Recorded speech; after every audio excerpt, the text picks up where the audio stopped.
चक्की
अस्सलामुअलैकुम वरहमतुल्लाहि वबरकातुहू।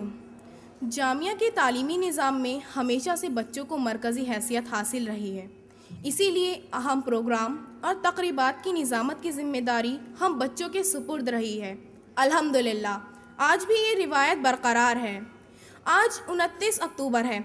आज का दिन जामिया की तारीख़ में बड़ी अहमियत का हामिल है।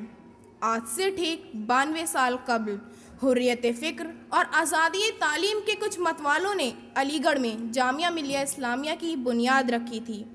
इस पुरवकार तकरीब की निज़ामत की ज़िम्मेदारी हम बच्चों को दी गई है। इस ज़िम्मेदारी को निभाते हुए मैं दर्जा हश्तुम की तालिबा फ़रहीन और मैं सना आपकी खिदमत में हाजिर हैं।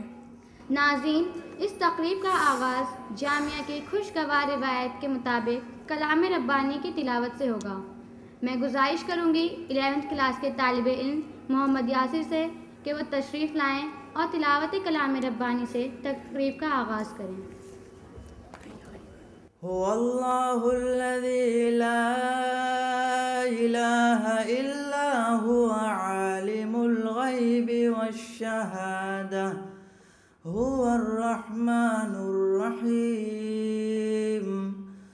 हुवल्लाहुल्लज़ी ला इलाहा इल्ला हुवल मलिकुल कुद्दूसुस सलाम अस्सलामुल मुमिनुल मुहैमिनुल अज़ीज़ुल जब्बारुल मुतकब्बिर सुब्हानल्लाहि अम्मा युश्रिकून। हुवल्लाहुल खालिकुल बारिउल मुसव्विरु लहुल अस्माउल हुस्ना युसब्बिहु लहु मा फिस समावाति वल अर्दि व हुवल अज़ीज़ुल हकीम। तर्जुमा: अल्लाह वो है जिसके सिवा कोई इबादत के लायक नहीं। वो उन तमाम चीज़ों को जानने वाला है जिनका तुम मुशाहिदा कर सकते हो और जिन तक तुम नहीं पहुंच सकते। अल्लाह वो है जिसके सिवा कोई इबादत के लायक नहीं। वो पूरी कायनात का मालिक, तमाम खामियों और कमियों से पाक, सरासर शांति और सलामती, हावी, गालिब, ज़बरदस्त और बड़ा ही होकर रहने वाला है। वो उन तमाम चीज़ों से पाक है जिनको तुम उसके साथ शरीक करते हो। अल्लाह हर चीज़ को बग़ैर किसी नमूने के बनाने वाला, पैदा करने वाला, मुख्तलिफ़ शक्लें देने वाला और बेहतरीन सिफ़ात वाला है। ज़मीन और आसमान की हर चीज़ इसके सामने झुकने पर मजबूर है। वो गालिब और हिकमत वाला है। अस्सलामु अलैकुम वरहमतुल्लाह।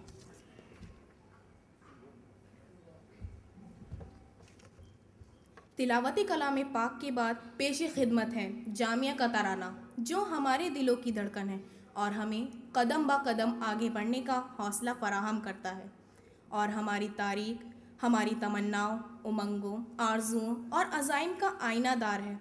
जामिया का तराना पेश करेगी जामिया के मुख्तलिफ़ शोबों से वाबस्ता तलबा व तालिबात की एक टीम।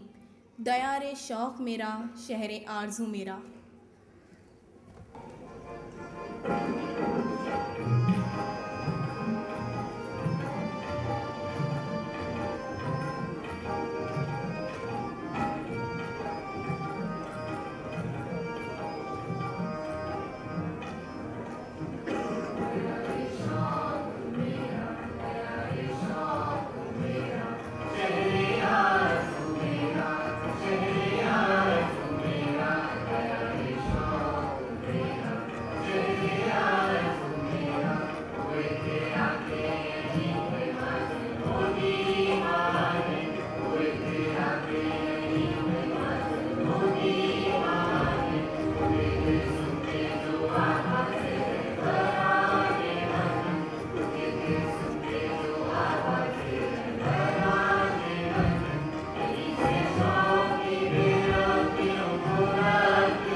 दोस्तों, जामिया मिडिल स्कूल के लिए ये बाइसे सद इफ्तिखार है कि इस अहम जलसे की मेज़बानी का शर्फ हमेशा इसे ही हासिल रहा है। जामिया मिडिल स्कूल में 1952 से बाकायदा बच्चों की हुकूमत कायम है, जिसके लिए हर साल इलेक्शन होता है और सदर, वज़ीर आज़म और दीगर वज़रा का इंतखाब होता है। इसका मकसद तलबा में खुद एतमादी और दीगर खाबीदा सलाहियतों को फ़रोग़ देना है। इसलिए मैं बच्चों की हुकूमत की वज़ीर आज़म अल्फिया को दावत दूंगी कि वो तशरीफ़ लाएँ और अपने ख़यालात पेश करें।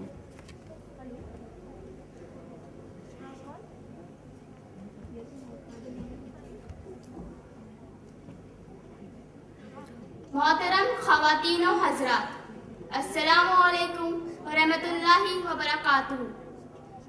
जामिया मिडिल स्कूल के तालिबा और इस अजीम इदारे की एक अदना खुशनसीब होने की हैसियत से मेरा ये खुशगवार फरीज़ा भी है और मेरे लिए बाइसे सआदत भी कि मैं इस अजीम शान तकरीब में अपने असातिज़ा और स्कूल इंतज़ामिया की तरफ से आप हजरात का पुरतपाक खैर मकदम करूँ। इस मौके पर आपकी तशरीफ़ आवरी हमारे लिए बाइसे सद इफ्तिखार है और हमें अपने मकासद के उसूल में मज़ीद जुरात और हौसला अता करेगी। रौनक़े महफ़िल दोबारा हो गई, आप जो तशरीफ़ लाए इस तरफ। रौनक़े महफ़िल दोबारा हो गई, आप जो तशरीफ लाए इस तरफ, नजरे गुल हाय अकीदत पेश है, गर कबूल उफ्तद ज़हे इज़्ज़ो शरफ। मैं इस मुबारक मौके पर अपने मेहमान इज़्ज़ी वक़ार इज़्ज़त माब जनाब IM कादरी साहब का खैर मकदम करती हूँ, जिन्होंने कदम रंजा फरमाकर न सिर्फ जामिया के वक़ार में इजाफा किया बल्कि हमारी इस खास तकरीब को मानवियत अता की। जनाब कादरी साहब का रिश्ता जामिया से बहुत पुराना है। आप एक माहिर आर्किटेक्ट हैं और आलमगीर शोहरत के हामिल हैं। यहाँ तशरीफ लाकर आपने अपने कदीम रिश्ते की तजदीद की है।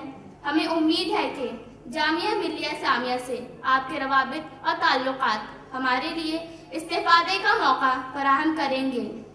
मैं अपने घर में आया हूँ मगर अंदाज तो देखो, मैं अपने घर में आया हूँ मगर अंदाज तो देखो कि अपने आप को मानिंदे मेहमान लेके आया हूँ। मैं शुक्रिया अदा करना चाहूँगी ख़ास तौर से अपने सरपरस्त मुरब्बी और अमीर कारवा जनाब नजीब जंग साहब का, जिन्होंने हमें हमेशा की तरह इस साल भी जनाब कादरी साहब जैसे आली मर्तबत और दीगर मुअज़्ज़ज़ मेहमानों का इस्तकबाल करने का मौका इनायत फरमाया। आखिर में एक बार फिर अपने तमाम मेहमानान किराम बिलखुसूस मेहमान खुसूसी और शेखुल जामिया साहब का दिल की गहराइयों से खैर मकदम करती हूँ और उम्मीद करती हूँ कि आइंदा भी हमें इसी तरह आपका खुलूस और ताउन हासिल रहेगा। शुक्रिया। शुक्रिया अल्फिया। मोहतरम सामाईन, अब हम आपको लेकर चलते हैं उस नन्ही मुन्नी दुनिया की फ़ज़ाओं में जिसको जामिया में एक ख़ास अहमियत हासिल रही है और जो कौम के मुस्तक़बिल का आईनादार है। मेरी मुराद मुशीर फ़ातिमा नर्सरी स्कूल के बच्चों से हैं। वो आएँ और अपनी मुनाजात पेश करें।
ख़वातीन व हज़रात, जामिया मिल्लिया इस्लामिया शुरू से ही तरक्की की तरफ गामज़न है।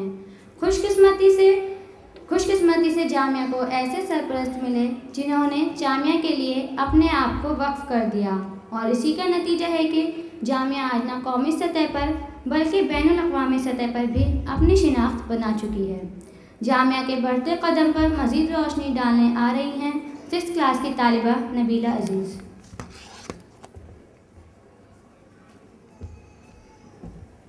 अस्सलामुअलैकुम। इससे पहले कि हम अपनी उन खुशबख्तियों और कामरानियों का तज़किरा करें जो हमें अल्लाह के फजलो करम से पिछले कुछ अरसे में हासिल हुई हैं, आज के दिन हमें अपने वो इब्तिदाई अय्याम याद करने को दिल चाहता है जब 29 अक्टूबर 1920 ईस्वी को हमने इस मुबारक सफ़र का आगाज़ किया था, जब फिरंग के मजबूत आहिनी कफस में परवास की उमंग पैदा हुई थी, जब गुलाम हिंदुस्तान में हुर्रियत फ़िक्र और आज़ादी तालीम का ख्वाब देखा था। ये वो दिन था जब दीवानगान इश्क की एक छोटी सी जमात ने अहले खिरत से बरगश्ता होकर मुख्तलिफ मजहबों और मुख्तलिफ तहजीबों के इस देश में कौमी इत्तेहाद का नारा बुलंद किया था। ये वो दिन था जब सियासत के शोरगुल और गुलामी की अंधेरी कोठरी में एक संजीदा कदम उठाया था और एक दिया रोशन किया था। ये वही दिया था जिसकी रोशनी अब हिंदुस्तान की सरहदों से बाहर निकलकर दुनिया के मुख्तलिफ हिस्सों पर ज़ियाबार होने लगी है, और जिसे हम जामिया मिल्लिया इस्लामिया कहते हैं, और जिसके 92वीं जश्न में आप तशरीफ़ फरमा हैं।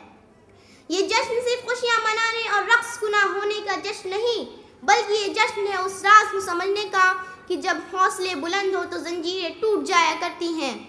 जब रोशनी की कोई नन्ही सी किरण बिरसा से कफन बांध ले तो अंधेरों को छट जाना पड़ता है, और जब कोई राहरो आमादा सफ़र होकर निकल पड़े तो मंजिलों को उसके कदम चूमने पर मजबूर होना पड़ता है। ये दिन है तजदीद अहद का, जब हमने बगैर किसी मादी सहारे के खड़े होने, कदम जमाने बल्कि दौड़ने का अहद किया था।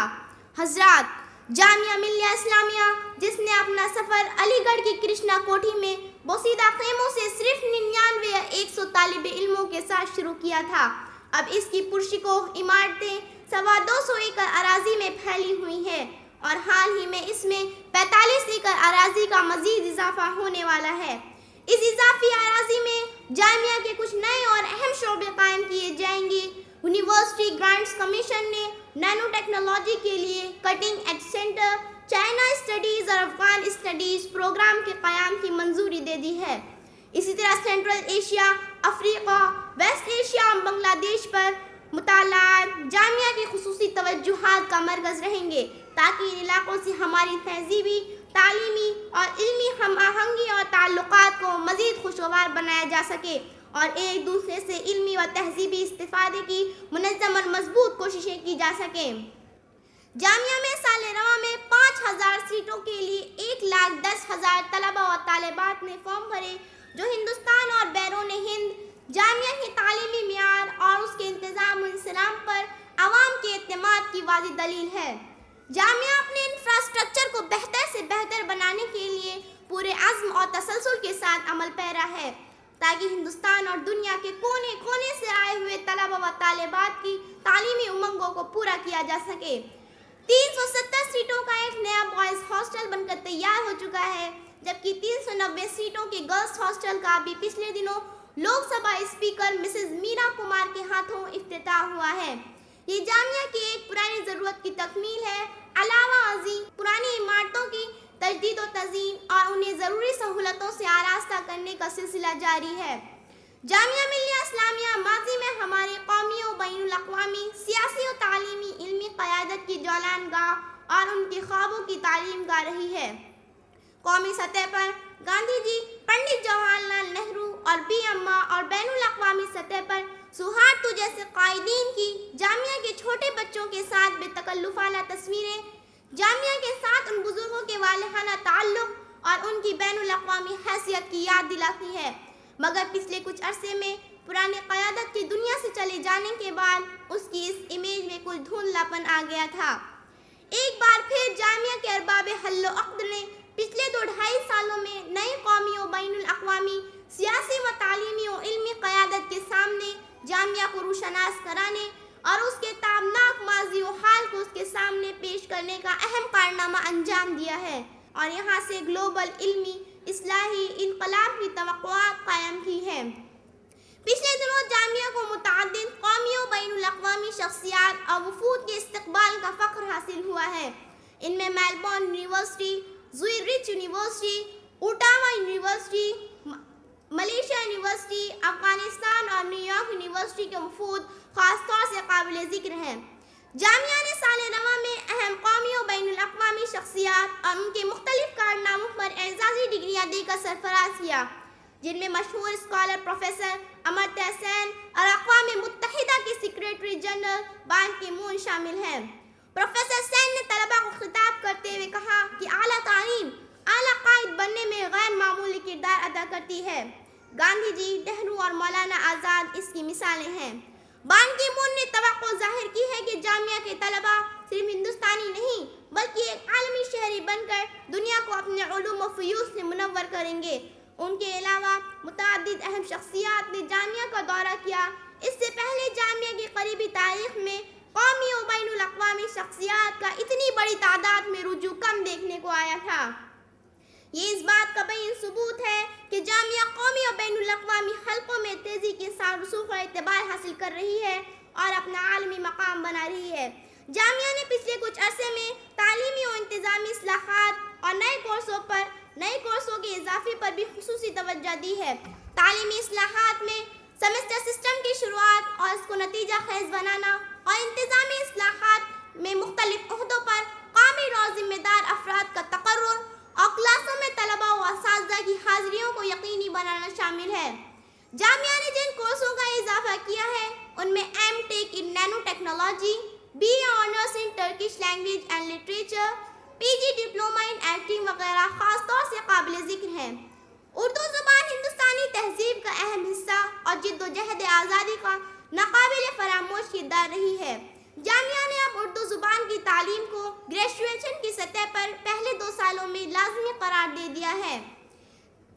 जामिया मिल्लिया इस्लामिया गालिबन मुल्क की वाहिद यूनिवर्सिटी है जो नर्सरी तालीम से लेकर आला तालीम तक तकरीबन 40% के तनासुब से लड़कियों की तालीम का अहतमाम करती है, जिससे हौसला पाकर जामिया की तालीम याफ्ता लड़कियाँ education, media, social work, fine arts और कानून जैसे अहम मैदानों में नुमाया मकाम हासिल कर रही हैं। हाल ही में जामिया की 3 फाज़लात वेस्ट बंगाल और हरियाणा की जुडिशियल सर्विसेज के लिए मुंतखब हुई हैं। जामिया ने साबिक़ा अरसे में जिन मौज़ूआत पर अपनी तवज्जो मरकूज़ की उनमें स्पोर्ट्स का मौजू ख़ास तौर से काबिल ज़िक्र है। साल रवा में जामिया ने अपनी तारीख में पहली बार all India inter university hockey tournament की मेज़बानी की। जामिया की टीम ने न सिर्फ इन खेलों में शानदार कारकर्दगी का मुजाहरा किया बल्कि वो उनके अलावा भी मुल्क के मुख्तलिफ हिस्सों में जामिया का नाम रोशन कर रही है, जिसकी खबरें आप अखबारात में पढ़ते रहते होंगे। यहाँ इख्तिसार के साथ हमने जामिया की उन चंद कामरानियों का तज़किरा किया है जिनका आप जामिया के कंपाउंड में घूमते फिरते और मीडिया के जरिए घर बैठे मुशाहदा कर सकते हैं। जामिया के वो इक़दामात उनके अलावा हैं जिनके नताइज इंशाअल्लाहुल अज़ीज़ मुस्तक़बल करीब में रूनुमा होंगे। हम आखिर में अपने उन अजीम बानियों साबिक़ उमराए जामिया, शयूख़ जामिया और दीगर मुहसिनों को एक बार फिर याद करेंगे जिन्होंने हर तरह की तकलीफ़ें उठाकर इस चमन की खूने जिगर से आबियारी की और हर तरह से मुश्किल हालात का मुकाबला करते हुए ईंट पर ईंट रखते गए, यहाँ तक कि इल्म व दानिश का एक ऐसा मीनार तैयार कर दिया जिससे न सिर्फ हिंदुस्तान बल्कि पूरी दुनिया सदियों तक रोशनी हासिल करती रहेगी। क्या लोग थे जो राहे वफा से गुजर गए, क्या लोग थे जो राहे वफा से गुजर गए, जी चाहता है नक्श कदम चूमते चले। हम आज के दिन अपने उन तमाम मुहसिनीन को भी खराज अक़ीदत पेश करते हैं और दुआ करते हैं कि इनमें से जो इस दुनिया से रुखसत हो चुके हों रब्ब क़दीर उनके दरजात बुलंद फरमाए और जो बाक़ायदा हयात है हमारे सरों पर उनका साया तादेर बाकी रखे, आमीन। आगिश्ता अंद हर सरे ख़ारे बख़ून दिल, आगिश्ता अंद हर सरे ख़ारे बख़ून दिल, कानून बाग़बानी सहरा नविश्ता अंद। शुक्रिया। शुक्रिया नबीला। आज जामिया अपना 92वां यौम तासीस मना रही है। आज का दिन अहले जामिया के लिए ईद का दिन हुआ करता है। आज के दिन हर तरफ खुशियों का माहौल होता है। इस गुलिस्तां के फूलों की रानाई में कुछ और निखार आ जाता है। यहाँ की हवाओं में तराने गूंजने लगते हैं और ज़बान पर खुद ब खुद ये नगमा मचलने लगता है। जामिया रक्स कुना हो के तेरी ईद है आज। ये खूबसूरत नगमा लेकर हाजिर हैं उस्ताद ज़मीर साहब और मिडिल स्कूल की उस्तानी नियाज़ फ़ातिमा साहिबा।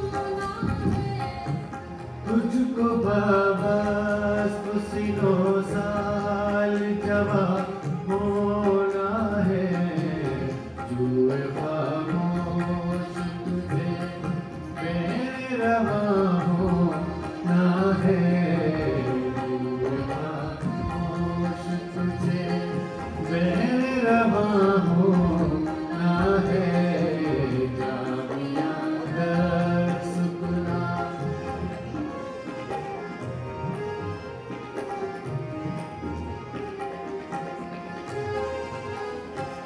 तेरी तासीस को हासिल है मकामे महबूब,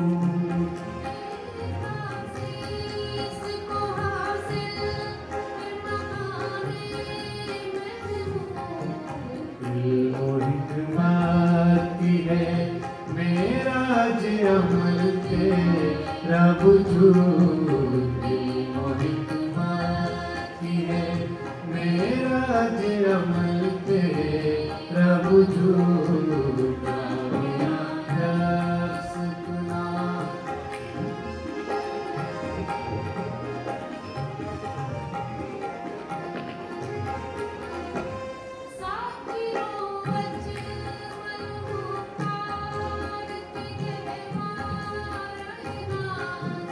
ज़ाकिरो अजमल मुख्तार के गहवार नाज़, ज़ुबां पर दुआ हो के तेरी नूर दराज़, ज़ुबां पर दुआ हो के तेरी नूर दराज़, जामिया रक्स गुना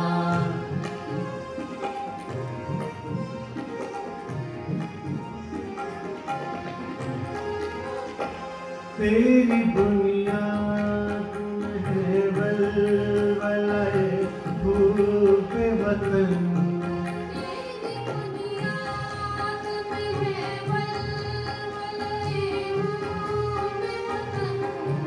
तेरे आगोश में मोहब्बत तेरे आगोश में मिलते हैं मोहब्बत के चमन, जामिया रक्स गुना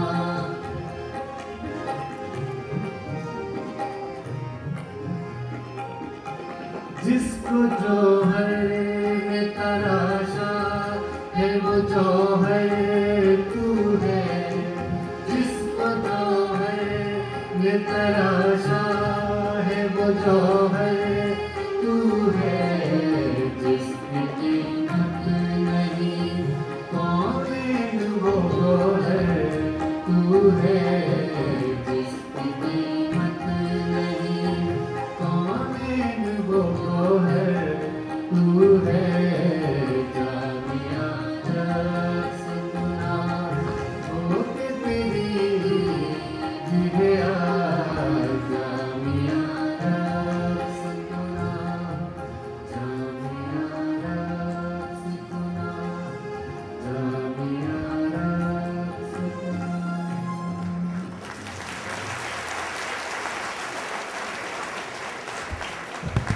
शुक्रिया सर, शुक्रिया मैम। इस खूबसूरत नगमे के बाद मैं गुजारिश करूँगी शोबाए अंग्रेज़ी में एमए के तालिब इल्म अभिषेक पुंडीर से कि वो तशरीफ़ लाएं और अपने ख़यालात पेश करें।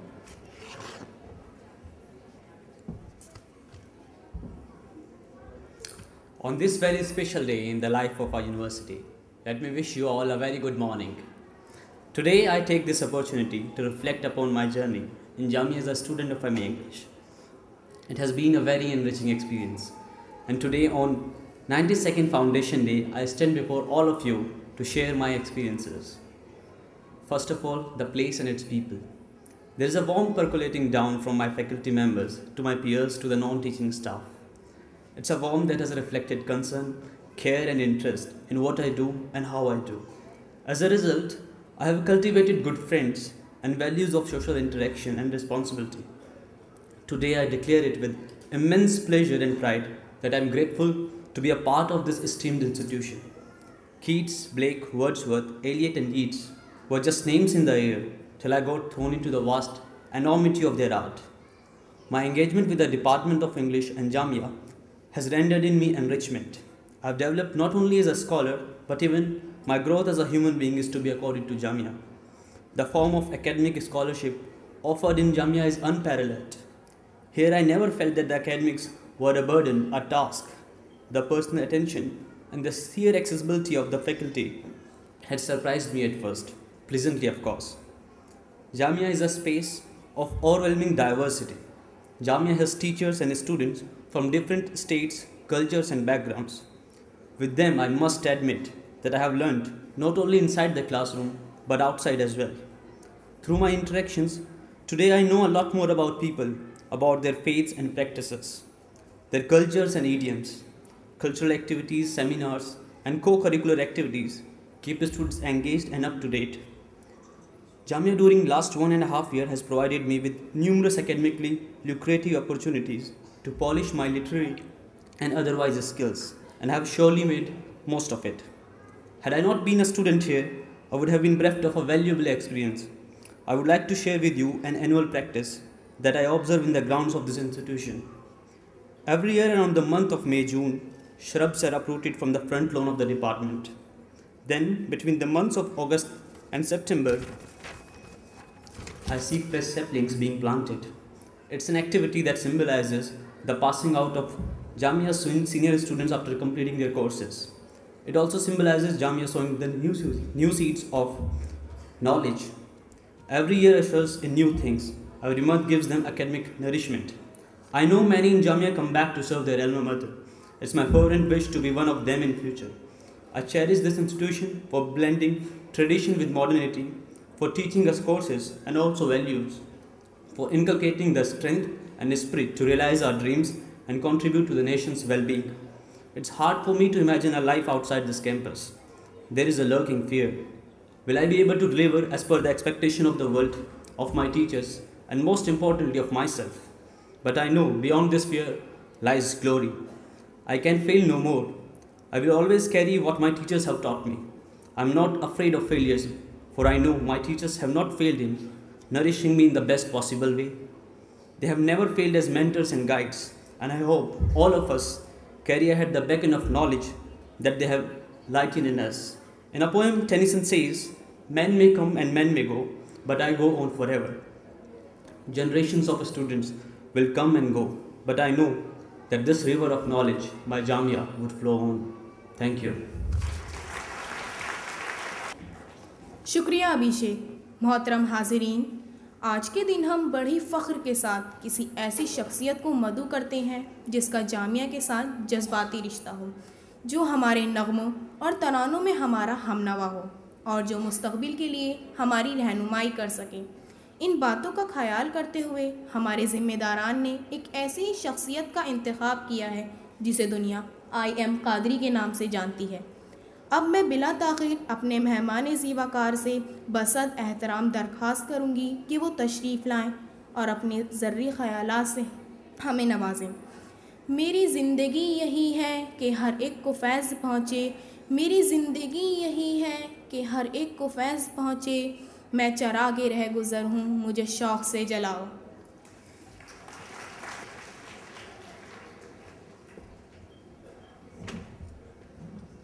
जनाब मुजीब जंग साहब, प्रोफेसर एस.एम. शाहिद, प्रोफेसर एस.एम. Mujib, professor Tasneem, students welfare thing, और प्रोफेसर जैदीस। इस जामिया से मेरा ताल्लुक़ था, वो जामिया और थी, ये जामिया और है। वो जामिया भी खूब थी और यहाँ देखने से ऐसा लगता है कि ये जामिया भी बहुत अच्छी है। मैं जामिया में बहुत बचपन से आया था, बहुत बचपन में। मैं और मेरे भाई doctor Munir Qadri, who is a well known doctor in New Zealand, हम लोग आए। मेरी उम्र 7 साल की थी और वो 9 साल के थे, और हमने जामिया छोड़ दी 1940 में। इस 72 ईयर्स के बाद मैं जामिया में आया।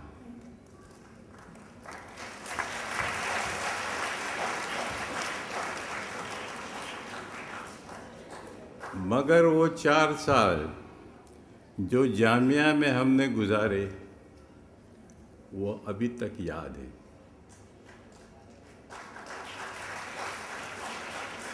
उससे हमारी ज़िंदगी की बुनियाद बनी, और वो बुनियाद बहुत पुख्ता थी। आप मुझे माफ़ कीजिएगा, मुझे आमतौर से इंग्लिश में बोलने की आदत है, बिकॉज़ आर्किटेक्चर हर जगह, और बॉम्बे में तो इंग्लिश के सिवा, इंग्लिश, मराठी और गुजराती के सिवा उर्दू सिर्फ मुशायरों में सुनी जाती है। अगर कुछ 1-2 लफ्ज़ इंग्लिश के आ जाए तो मुझे माफ़ कीजिएगा, आदत नहीं है उर्दू में बातचीत करने की। सो जामे थी, एक छोटी सी इमारत थी जिसमें बोर्डिंग हाउस था, इब्तदाई स्कूल का। एक थोड़ी सी क्लासरूम बना दिए थे पीछे, एक छोटी सी मस्जिद थी, आसपास खेत थे। हम एक खेत से दूसरे खेत में जाके फील्ड में जाते थे। एक या हॉकी फील्ड था, दूसरा फुटबॉल फील्ड था, तीसरा एक्सरसाइज फील्ड था, और कुछ नहीं था यहाँ। सिर्फ एक रास्ता था बीच में जो जमुना नहर को जाता था, उसकी दूसरी तरफ जाकिर साहब का घर था और आबिद साहब का मकान था। जामिया के आसपास में एक बहुत बड़ा बेर का दरख्त था, बनियन ट्री, बहुत बड़ा दरख्त था। उसमें अक्सर गांधी जी, पंडित जी, सरोजनी नायडू, आज़ाद साहब आते थे और हमसे बातचीत करते थे। बड़ा अच्छा माहौल था उस ज़माने का। मैं आपको 1-2 किस्से सुनाऊंगा जो जामिया से मैंने क्या सीखा और जामिया ने मेरे को क्या सिखाया। बहुत छोटा था मैं, कभी कभी घर की याद आ जाती थी, कभी किसी बच्चे से झगड़ा वगड़ा हो जाता था। तो एक रोज़ मैं एक खेत की पंगडंडी पर चल रहा था, ऐसे ही ठोकरें खा रहा था, आंखों में आंसू थे और ऐसा इधर उधर चल रहा था। यकायक मेरे कंधे पे एक हाथ आया। मैंने ऊपर देखा तो डॉक्टर जाकिर हुसैन, उन्होंने देखा कि मेरे आंखों में आंसू हैं, कुछ नहीं बोले, कुछ नहीं कहा, अपना हाथ देके ले चले अपने घर की तरफ। घर पहुँचे तो कुछ नहीं कहा, एक कुर्सी पे बिठा दिया, अपने खादिम से कहा कि इसको ज़रा पानी वानी दो, और ख़ुद अपने दफ्तर पर बैठ के कामकाज में लग गए। थोड़ी देर के बाद मुझे होश आया कि मैं कहाँ बैठा हूँ, खामखा यहाँ हूँ, जाकिर साहब के घर में ये अपना काम काज कर रहे हैं। मैं उठा तो फिर जाकिर साहब आए, उनका कंधे पे हाथ था, दरवाजे की तरफ ले गए। जब मैं दहलीज से गुज़र रहा था तो कहा, रोना तो बहुत आसान काम है, रोना तो बहुत आसान काम है, और आसान काम तो कमज़ोर लोग करते हैं। वो जुमला अभी तक मेरे दिमाग में घूम रहा है कि आसान काम तो कमज़ोर लोग करते हैं। इसका मतलब आप सोचते रहिए, बहुत कुछ बन सकता है। आप खामोखा सोचते रहें, अपने आप के लिए सोचते रहें, काम काज नहीं करें, ये करें, सुस्त रहें और बहुत आराम से आसान काम करते रहें, ज़िंदगी में काम नहीं बनता। तो ये बहुत बड़ा सबक था मेरे लिए कि आसान काम तो कमज़ोर लोग करते हैं। अभी तक वो जुमला मेरे दिमाग में घूम रहा है, जो उसको बहुत 70-75 साल हो गए, अभी तक है। जाकिर साहब बहुत आलिम आदमी थे, बहुत कम बोलते थे, बट जब भी उनका कुछ होता था तो बड़े तपाक से ऐसी बात करते थे कि जो जहन में असर करती थी। जामिया में जैसे मैंने कहा, पंडित जी आते थे, गांधी जी आते थे, सरोजिनी नायडू आती थी और काफ़ी किस्से वैसे सुनाती रहती थी। एक रोज़ गांधी जी आए, हम उसी बड़ के दरख्त के नीचे बच्चे बैठे थे और वो आधी गुजराती आधी हिंदी में बातें करते थे और उनके आगे के दांत नहीं थे तो बड़ी मीठी सी आवाज़ निकलती थी। तो किससे सुनाते सुनाते उन्होंने एकदम से कहा, बच्चों मेरे लिए एक मजमून लिखोगे? तो हमने सबने हाथ उठा दिए, हम ज़रूर लिखेंगे। ज़रूर लिखोगे? मैं आऊँगा 15 दिन के बाद। हाँ ज़रूर लिखेंगे। पर मजमून क्या? मजमून का तो उन्होंने कहा आप गाय पर मजमून लिखिए। तो हमारे सबके वो हो जुड़ गए कि गाय पे क्या लिख के लिख सकते हैं। गांधी जी ने भी ये क्या कह दिया कि गाय पे लिखो। पूरी बात फैल गई जामिया में कि गांधी जी कह के क्या गाय पे आप ये कैसे लिखो, ये तो कोई बात हुई। खैर 15 दिन के बाद, थोड़े दिन के बाद जब गांधी जी वापस आए तो उन्होंने कहा कि आपने मजमून लिखा? तो सबकी गर्दनें नीची। आपने मजमून नहीं लिखा। मैं आपको कहूँगा कि मैंने क्यों कहा था कि गाय पे मजमून लिखिए। इसलिए कि हज़ारों साल से हिंदुस्तान के लोग हैं जो गाय की परस्तिश करते हैं, गाय की पूजा करते हैं, गाय की हर चीज़ का इस्तेमाल करते हैं और गाय उनकी ज़िंदगी में बहुत अहम हक रखती है। और एक दूसरी कौम है हिंदुस्तान की, वो भी सैकड़ों साल से यहाँ है, जो गाय को अपनी ग़िज़ा समझते हैं, अपनी खुराक समझते हैं। तो इस माहौल में कशमकश तो होगी। तो ये आपको बच्चों से कह रहे थे कि ये आप बड़े हो के आप सोचिए कि ये कशमकश होगी, मारफाड़ होगी या भाईचारा होगा। ये अगर आज आप फैसला करते हैं तो हिंदुस्तान के लिए बहुत बड़ी चीज़ होगी। वो अभी तक मुझे पता है और अभी भी होता है। हिंदुस्तान में सब झगड़े दो चीज़ों से होते हैं, एक तो आप जुलूस निकालिए और एक काउ स्लॉटर पे होता है, अभी तक है। और मैं आपसे भी कहूँगा जो यहाँ बच्चे बैठे हैं कि आप क्या करेंगे इसके मसले में, अभी से सोच रखिए कि इसके लिए सुलह होगी, मसलिहत होगी या मारपीट होगी। ये चीज़ें मैंने जामिया से सीखी हैं और वो ये ज़िंदगी का एक मौजू बन गई हैं। एक और हमारा किस्सा आप सुनाएं, मेरे पास वक्त है थोड़ा। वो भी मैं जब तालिब इल्म था पूना में इंजीनियरिंग कॉलेज में 1951 पंडित नेहरू पूना में आए 2 रोज़ के लिए। पूना उस ज़माने में was a city of students. बड़ी अच्छी कॉलेज थी, बड़ी बड़ी कॉलेज थी, इंजीनियरिंग कॉलेज थी, मेडिकल कॉलेज थी, वाडिया कॉलेज थी, एसपी कॉलेज थी। तो हमने कहा भाई पंडित जी आए हैं, पूना में आए तो उनको तो स्टूडेंट से तो मिलना चाहिए और मिलना ही चाहिए। तो हम साहब बड़ी मुश्किल से गवर्नर साहब के पास गए। वो गवर्नर का नाम था मिस्टर वाजपेयी।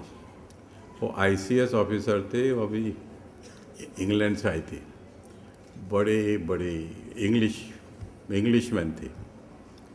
उन्होंने हमको इंटरव्यू तक नहीं दिया, बात भी नहीं करने दी। उनके सेक्रेटरी ने सब बाहर से निकाल दिया हमको। हम बहुत परेशान कि अभी क्या करना चाहिए। तो Poona university was just establish in 1951। तो हम वाइस चांसलर साहब के पास गए, मिस्टर रायकर। वो आए थे, कैम्ब्रिज से आए थे और बड़े मुतब्बिर आदमी थे।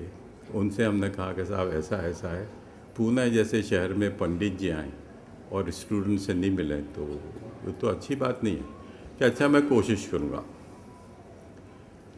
तो उन्होंने बड़ी कोशिश करके कहा अच्छा बच्चों, उन्होंने उनकी चाय पीने का वक्त है 4:30 बजे। उन्होंने कहा वो आपके साथ चाय पियेंगे, तो आप हर कॉलेज में से 2-2 बच्चे लेके आओ। 5 कॉलेजेस हैं, 10 बच्चे, ज़्यादा नहीं।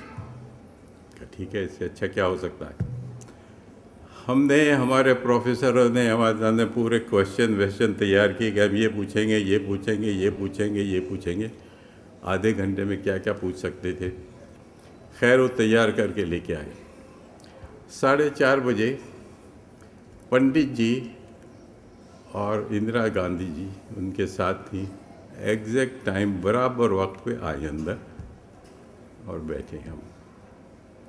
जैसे ही वो बैठे तो पंडित जी ने कहा कि भाई क्या बात है, क्या सुनना चाहते हैं आप। तो एकदम से एक लड़का था, वो भी हमारे इंजीनियरिंग कॉलेज था, खड़ा हो गया। उसने कहा sir give us anything but advice. Pandit ji, prime minister of the country, darling of the nation, statements of the world, एक छोटा सा बच्चा उनको कहता है कि क्या कहो और क्या नहीं कहो। तो इंदिरा जी तो एकदम गुस्से से खड़ी हो गई। तो उनको पंडित जी ने आराम से बिठा दिया। हम भी सब हैरान थे कि भाई हमने तो सोचा ही नहीं था कि ये लड़का ऐसा बोलेगा। खैर पंडित जी ने उनको बिठा दिया। अच्छा बच्चों, चलो आपको चाय के लिए बुलाया गया है ना, तो पहले चाय पीनी चाहिए। तो हमारे लिए चाय आई सबके लिए। चाय के बाद वो कहते, पंडित जी बड़े सुलझे हुए इंसान थे, कि देखो भाई बड़े बूढ़े ये दस्तूर है अपने मुल्क में कि बड़े बूढ़े बच्चों को कहानियाँ सुनाते हैं। तो मैं भी आपको एक कहानी सुनाता हूँ। घर में एक बच्चा पैदा हुआ और वो भी लड़का। तो बहुत खुशी मनाई गई। विलेजेस में लड़का पैदा होता तो बहुत खुशी होती है। तो शाम के वक्त काफ़ी लोग आए। वो खाट होती थी, उस पर चादरें बिछा दिया करते थे। एक तरफ औरतें बैठ गई, वो ढोलक लेके गाने लगी। बड़े बूढ़े लोग वो हुक्का पीने लगे और उन्होंने जश्न होता रहा कि इस घर में बच्चा पैदा हुआ है। ना वो बच्चा बड़ा हो गया और स्कूल जाने लगा।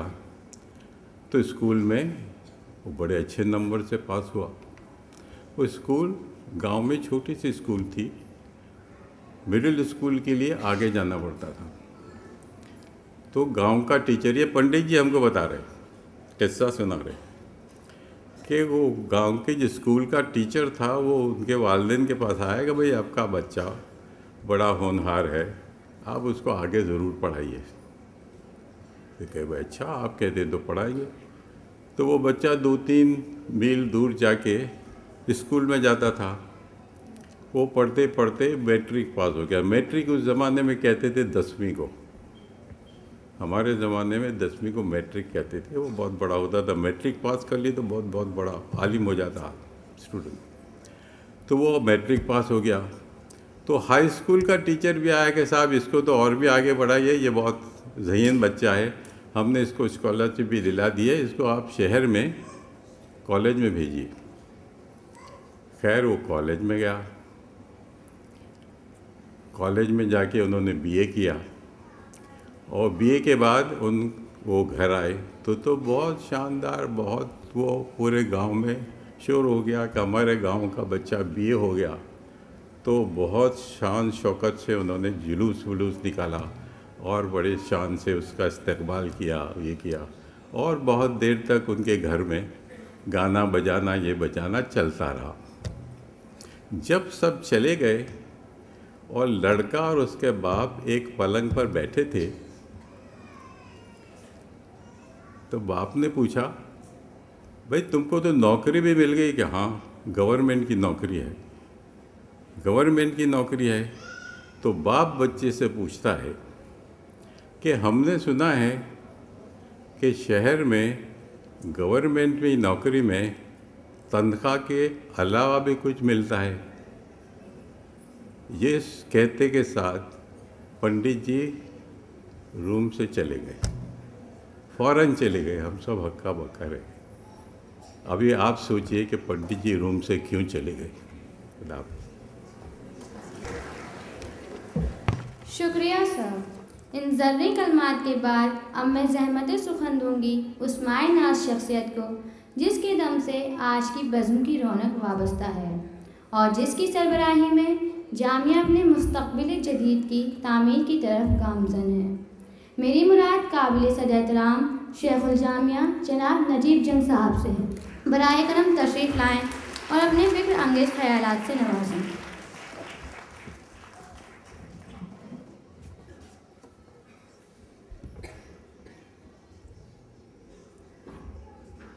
कादरी साहब, मेरे दोस्त यहाँ पर मौजूद, heads of departments, deans, pro vice chancellor, सब कॉलीग्स, स्कूल के टीचर्स और सब बच्चे, हर साल बहुत अच्छा लगता है यहाँ आज के दिन आके आपके सामने बोलने में, आपकी बातें सुनने में, क्योंकि मैं कई स्कूल्स में चीफ गेस्ट के हैसियत से फंक्शंस में जाता हूँ, लेकिन जो जज्बा, तलफ़ुज़, एक्सप्रेशन जामिया में दिखता है वो और कहीं नहीं दिखता। ये आपके दिल रखने की बात नहीं है, ये बिल्कुल सच बात है। लेकिन उसके बाद फिर हमारे बच्चों में क्या कमी आ जाती है, इसका भी सवाल मेरे दिल में हमेशा रहता है। इतने अच्छे बच्चे हैं, ये स्कूल के बच्चे जो आते हैं, हमारी जो नर्सरी है शायद दिल्ली की अच्छी नर्सरीज़ में से होगी। मेरा ख़्याल जामिया का ख्वाब 1916 में शेखुल हिंद महमूद हसन साहब ने देखा था और हिंदुस्तान से अंग्रेज़ों के ख़िलाफ़ वो माल्टा गए, वहाँ पर असला इकट्ठा किया, इजिप्ट गए, पैसे अरेज करने की कोशिश की और वो ख़यालात चले जब 1920 में ये यूनिवर्सिटी की बुनियाद रखी गई।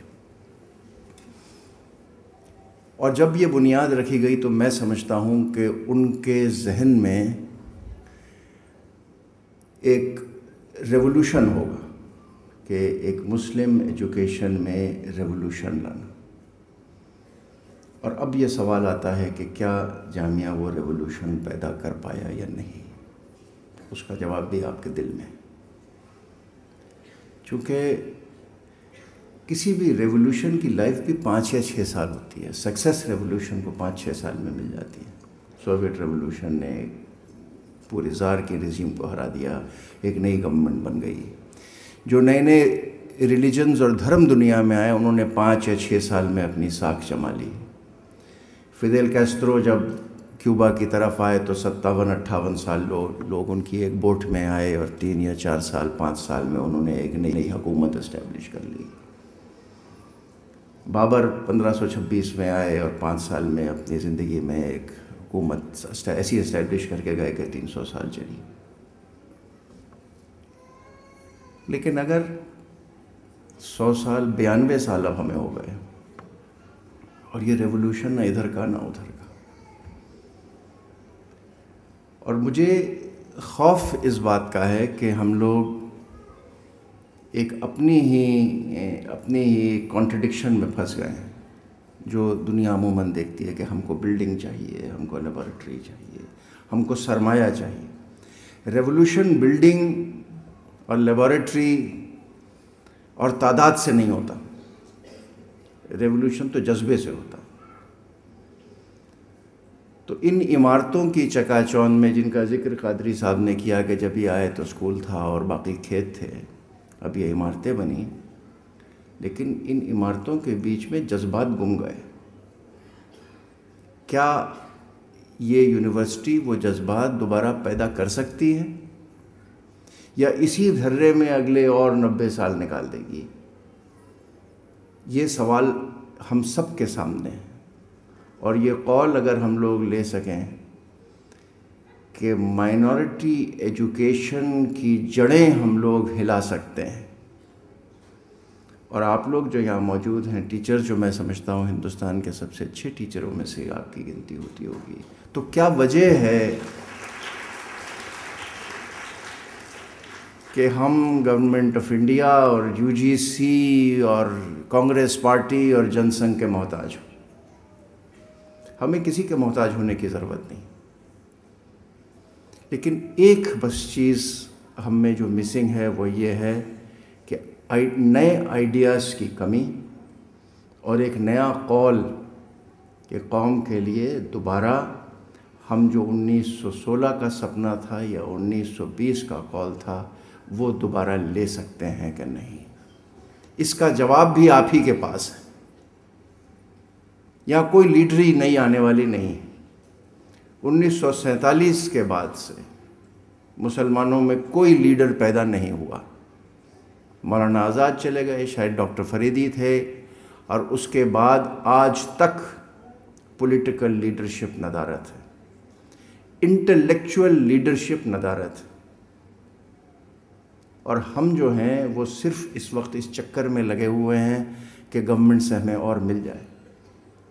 गवर्नमेंट तो एक हद तक आपको देगी, और वो इसलिए देगी क्योंकि आपसे उसको कोई पॉलिटिकल लाभ मिल सकता है, लेकिन पॉलिटिकल लाभ भी एक हद तक मिलता है, और ये कैलकुलेशन पॉलिटिशियन आपसे ज़्यादा बेहतर कर सकता है कि कहाँ तक उसको पॉलिटिकल लाभ है और किसके बाद उसको पॉलिटिकल लाभ नहीं। तो अगर इस कौम को तरक्की करनी है, कौम को अपनी जगह हिंदुस्तान में बनानी है, और हिंदुस्तान की बढ़त में एक साथ होके आगे शामिल होना है। कादरी साहब जैसा एक एग्ज़ाम्पल आप छोड़ दीजिए कि एक आदमी निकल गया, जामिया से निकला और उसने अपनी जगह बम्बई के आर्किटेक्ट्स में, उम्दा आर्किटेक्ट्स में बनाई, या AR किदवाई जैसे आदमी को आप छोड़ दीजिए। लेकिन अगर 92 साल के इतिहास में हम अपने फेमस स्टूडेंट्स एक मुट्ठी में गिन सकते हैं, तो वो फिर बहुत कोई एक हर्ष की बात नहीं। हमें फिर सोचना होगा, और ये मैं आप स्टूडेंट से कहूँगा कि आप अपनी किस्मत खुद बनाएंगे। हम लोग सब मोहताज होते हैं अपने बैकग्राउंड्स के, हमारे वालिदैन के, कि वो हमें क्या सिखा रहे हैं, क्या पढ़ा रहे हैं, क्या तरबियत दे रहे हैं। लेकिन घर की तरबियत, घर की सलाहियत की सीमाएं हैं, उन सीमाओं को तोड़ना आपकी ज़िम्मेदारी है। और जो यहाँ पर 12 और 14 साल के बच्चे हैं, आप ये समझ लीजिए कि जो आप घर में और स्कूल में सीख रहे हैं उसके बाद भी आपको कुछ करना है, और वो ये है कि जो आपका दिल और दिमाग करे।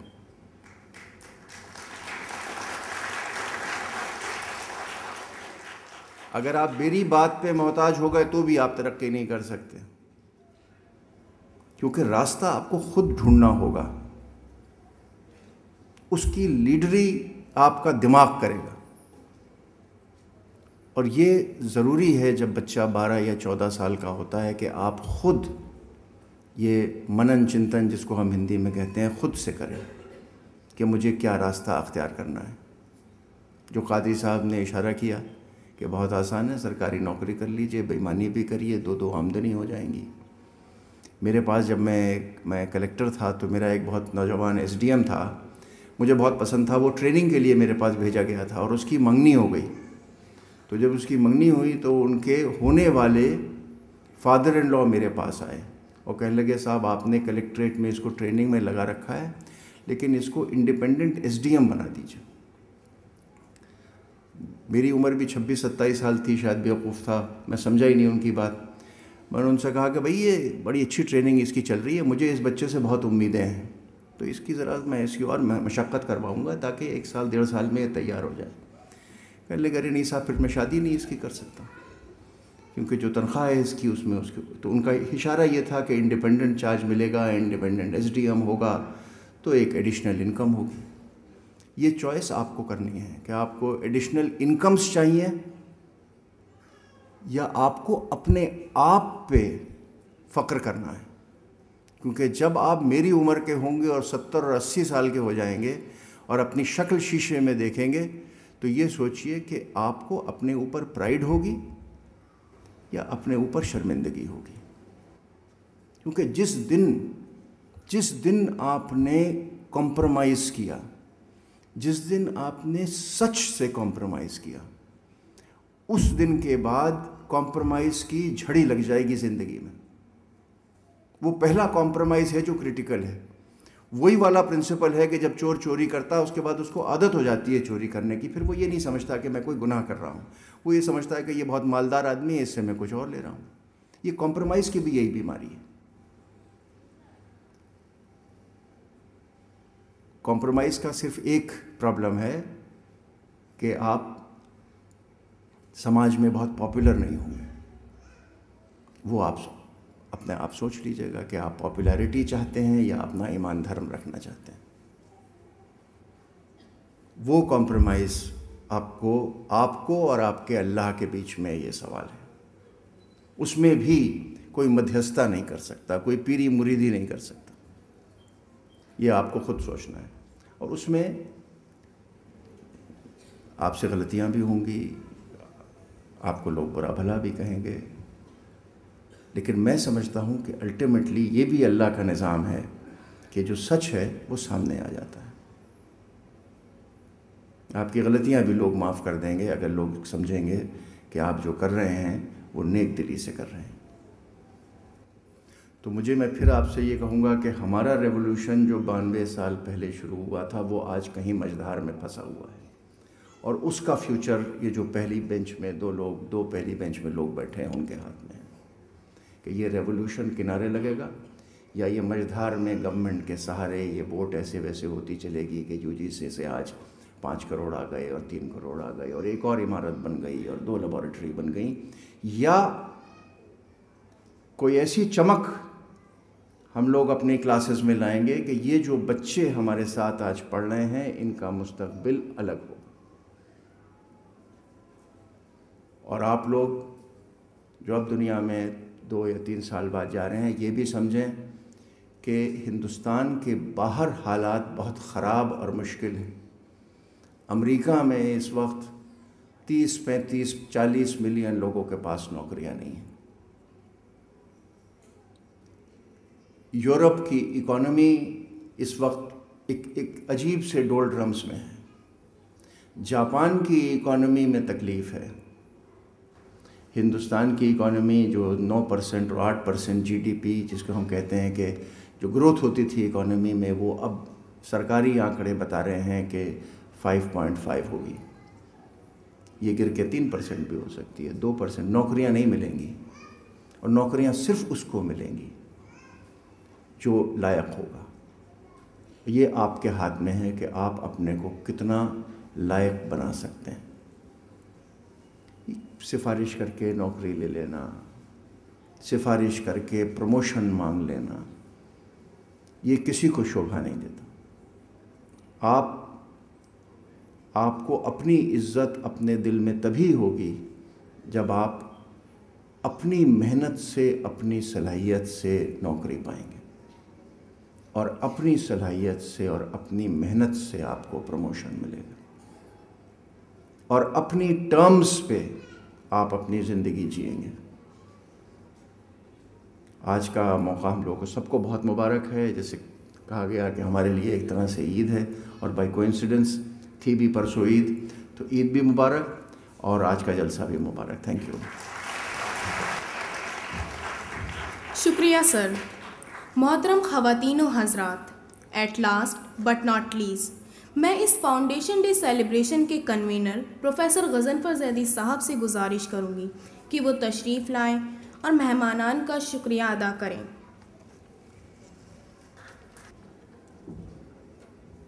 मेहमान खुसूसी जनाब आयम कादरी साहब, शेखुल जामिया साहब, नायब शेखुल जामिया साहब, रजिस्ट्रार साहब और DSW साहिबा और तमाम मेहमान जो जामिया में तशरीफ़ लाए आज के इस जलसे में, और तलबा और तलबात।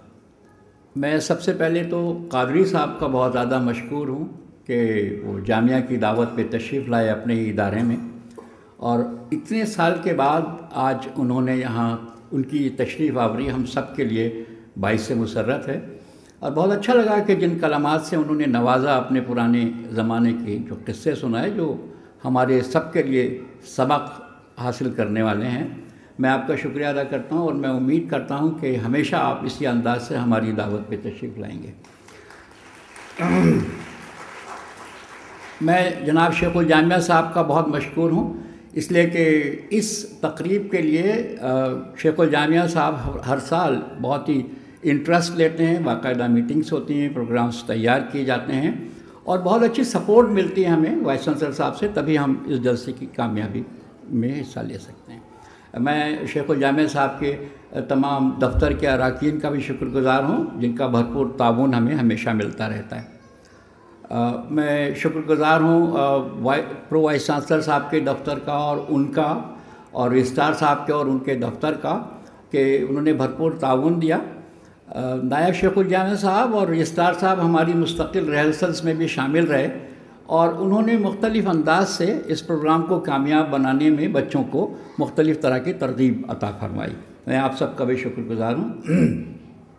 DSW साहिबा जो मौजूद हैं हमारे साथ, मैं इनका सबसे ज़्यादा शायद शुक्रगुज़ार हूँ इसलिए कि पिछले एक हफ़्ते से मैं ये देख रहा हूँ छुट्टियों के बावजूद भी वो रात को 10 बजे भी यहाँ मौजूद रहीं और सुबह से हमेशा हमारे साथ रही हैं यहाँ पे। उनके स्टाफ ने बहुत ताउन किया है हमारा, मैं बहुत शुक्रगुज़ार हूँ आपका। इस जलसे की ज़िम्मेदारी हमेशा स्कूल पे होती है। रक्षंदा साहिबा और उनका तमाम स्टाफ जिस अंदाज से यहाँ पे काम करता रहा, स्कूल में तैयारियाँ होती रहीं और हमें बुलाते रहे, दिखाते रहे, बहुत बड़ी बात है। और आज इस जलसे की कामयाबी सारी की सारी उन्हीं के सर जाती है, मैं उनका बहुत शुक्रिया अदा करता हूँ। इसके अलावा बहुत सारे शोबे जो हमारी यूनिवर्सिटी के हैं, जैसे हॉर्टिकल्चर डिपार्टमेंट और सिक्योरिटी डिपार्टमेंट और सैनिटरी डिपार्टमेंट, ये सारे वो डिपार्टमेंट हैं जिनके ताउन इस अंदाज से रहते हैं हमारे कि ये 2-4 दिन मुस्तकिल लगते हैं, तब जाके हम लोग अपने इस सारे कैंपस को इस काबिल बना पाते हैं कि साफ़ सुथरा नज़र आए और खुशनुमा नज़र आए। मैं उन सब का शुक्रगुज़ार हूँ कि उन्होंने पूरा ताउन हम सब के साथ शामिल किया। मैं सिक्योरिटी इंचार्ज और उनके स्टाफ का बहुत शुक्रिया अदा करना चाहता हूँ इसलिए कि सिक्योरिटी एक हमारे लिए हमेशा मसला बना रहता है, लेकिन बड़े अच्छे अंदाज से वो टैकल करते हैं उसको, तो मैं उनका शुक्रिया अदा करता हूँ। साथ में NSS और NCC के वॉलंटियर्स का भी मैं शुक्रिया अदा करना चाहता हूँ। NCC के कैडेट्स का ख़ास तौर से शुक्रिया जिन्होंने बहुत अच्छा गार्ड ऑफ ऑनर दिया। उनकी भी तैयारी कई दिन से चल रही थी और बहुत अच्छे अंदाज से उन्होंने सब कुछ पेश किया। और एक बहुत ही ख़ास तौर से जो आज शुक्रिया के काबिल हैं वो नर्सरी के बच्चे हैं हमारे, जिन्होंने बहुत ही खूबसूरत आज नगमा पेश किया और उनको भी मैंने देखा कि बहुत दिन से वो तैयारी में लगे हुए थे और इतने छोटे बच्चों से तैयारी करवाना वाकई एक बहुत बड़ा चैलेंज होता है, पर वो बहुत ही खूबसूरत अंदाज से बच्चों ने अपना यहाँ पे प्रोग्राम पेश किया। इसके अलावा मैं तमाम उन लोगों का शुक्रिया अदा करना चाहता हूँ जिनका मैंने नाम नहीं लिया, लेकिन वो लोग मुस्तकिल इस प्रोग्राम में को अच्छा बनाने में कोशां रहे, पूरी कोशिश की। MCRC का भी शुक्रिया अदा करना चाहता हूँ जिनका बाकायदा हर मौके पे पूरा भरपूर ताउन रहता है। और इसके अलावा भी वो तमाम लोग जो जामिया से मुताल्लिक़ हैं, पुराने लोगों को भी मैं देख रहा हूँ जो सीनियर्स थे, रिटायर्ड हैं और आज तशरीफ़ लाए हैं वो हमारे यहाँ इस फंक्शन में शामिल होने के लिए, उन सब का भी मैं शुक्रिया अदा करता हूँ। शुक्रिया बहुत बहुत।